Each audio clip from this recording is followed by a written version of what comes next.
Posons-nous cette question. Quelle est donc cette relation qui existe entre notre esprit et l'amour de Dieu?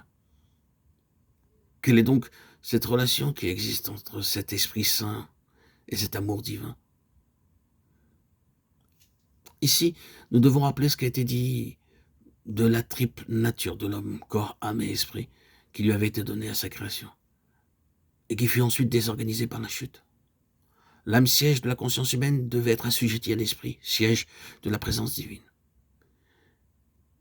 Et le péché était venu de la prépondérance du moi, aussitôt que l'âme avait refusé le contrôle de l'esprit pour se complaire dans les convoitises de la chair. Il en résulta ainsi que le moi s'arrogea la domination au lieu de laisser régner Dieu dans l'esprit. Et l'égoïsme devint ainsi le pouvoir dominant de la vie de l'homme. Le moi qui avait refusé de reconnaître les droits de Dieu refusa aussi de reconnaître ce qu'il devait à ses semblables. Et depuis ce moment, la déplorable histoire du péché dans le monde retrace l'origine, le développement, la puissance et le règne du moi.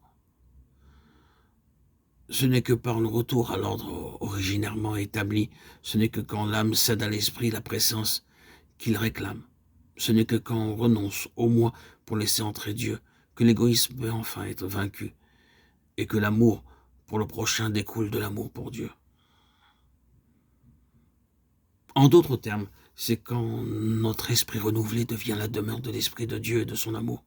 C'est quand l'homme régénéré laisse le Saint-Esprit avoir libre cours, que l'amour peut de nouveau devenir notre vie et notre joie.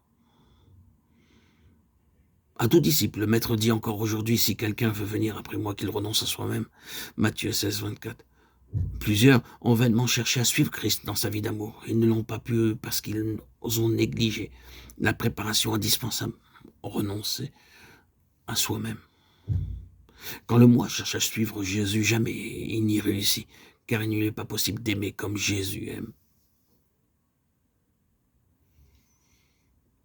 Lorsque nous avons bien compris ceci, nous sommes préparés à vouloir ce que Jésus réclame de nous. Est-ce que le monde aussi réclame également approuver notre christianisme par l'amour?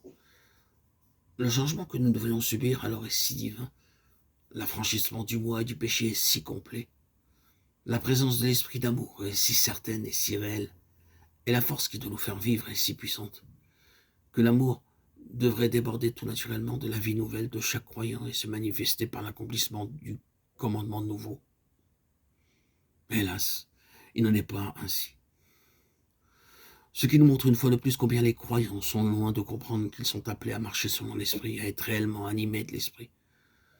Que de plaintes soit de notre part, soit de la part de ceux qui nous entourent sur l'égoïsme, sur la mauvaise humeur, les jugements sévères, le manque de douceur et de patience de la plupart des chrétiens, sur le peu de progrès qu'ils font dans le sens du dévouement, du zèle, apporter des secours matériels ou spirituels à ceux qui périssent autour d'eux.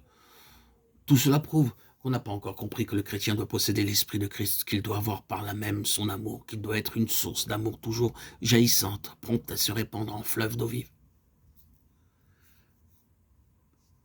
Nous ne réalisons pas encore tout ce que l'Esprit est chargé de nous communiquer, parce que nous ne l'avons pas reçu pour être en nous ce que le Maître voulait qu'il fût. Nous sommes plus charnels que spirituels.